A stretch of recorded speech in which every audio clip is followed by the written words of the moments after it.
Welcome to the Canon installation video for the Impresora IPF 5000 series wide format printer.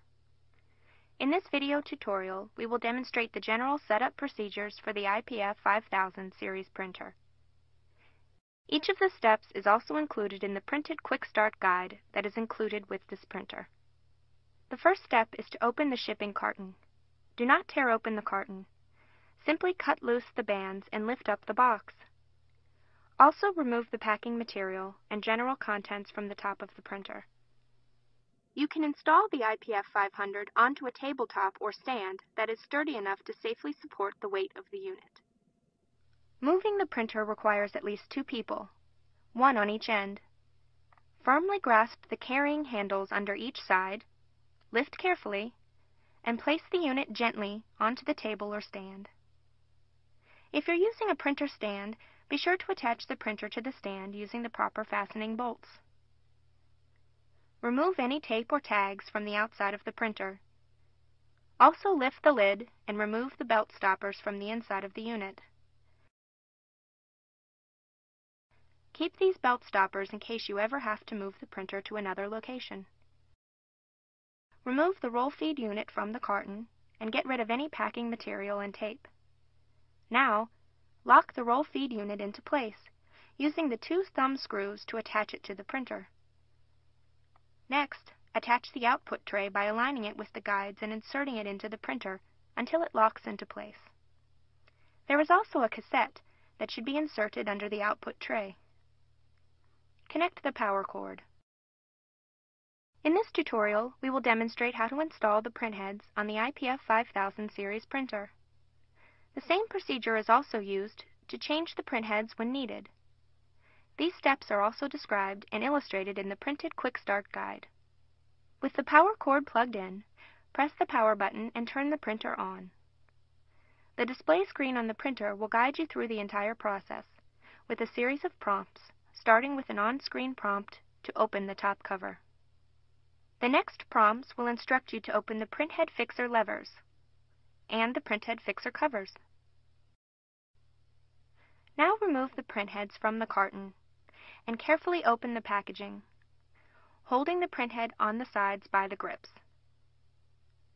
Never touch the printhead nozzles or any of the metal contacts. Doing so could damage the printhead and affect the printing quality. Carefully remove the orange safety caps from each of the printheads. Again, be sure to avoid touching the metal contacts. Ink spillage is possible when the safety caps are removed, so handle the exposed printheads carefully.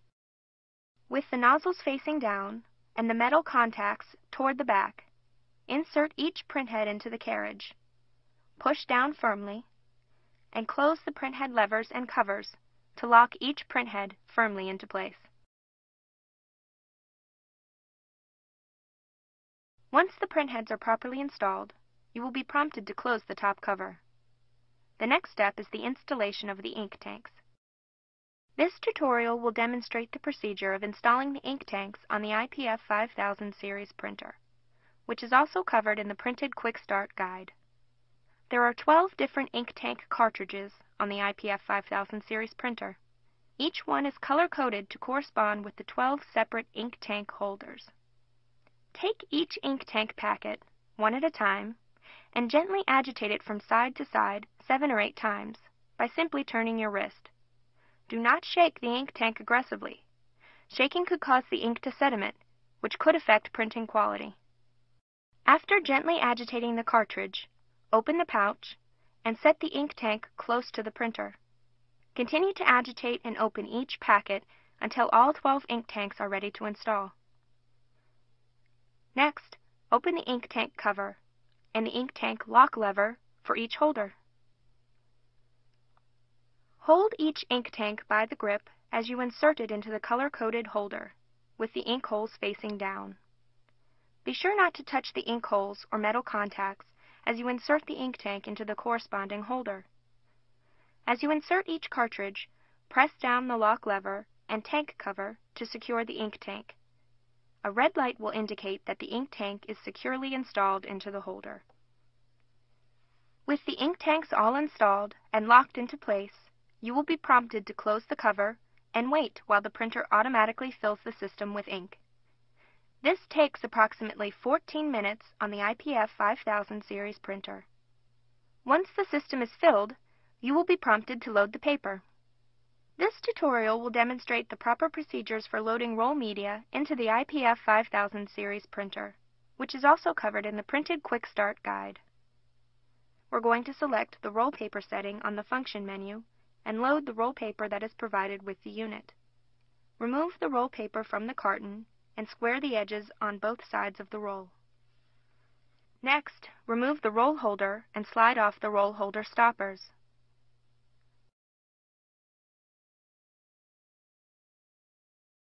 Slide the roll onto the shaft of the roll holder and press it firmly against the flange of the stopper. Replace the other holder stopper on the other end and press firmly until the flange touches the roll. There should be no gap between the stoppers and the roll. If the roll is not held firmly in place by the stoppers, you could have feeding problems. Now insert the roll holder with the roll paper into the printer guide grooves. Insert the edge of the roll paper into the paper feed slots and feed it manually until you hear the paper feed tone. An auto feed lamp will light and the paper will feed automatically. Once the paper starts to feed, you can close the cover and check for proper alignment. Next, you will be prompted to specify the type and length of the paper being used on the function menu. The roll paper is now properly loaded into the printer. This tutorial will demonstrate how to change a maintenance cartridge on the IPF 5000 series printer. Simply remove the cassette, as well as the output tray, and slide out the maintenance cartridge. Then, insert the new maintenance cartridge back into the printer, replace the output tray and the cassette.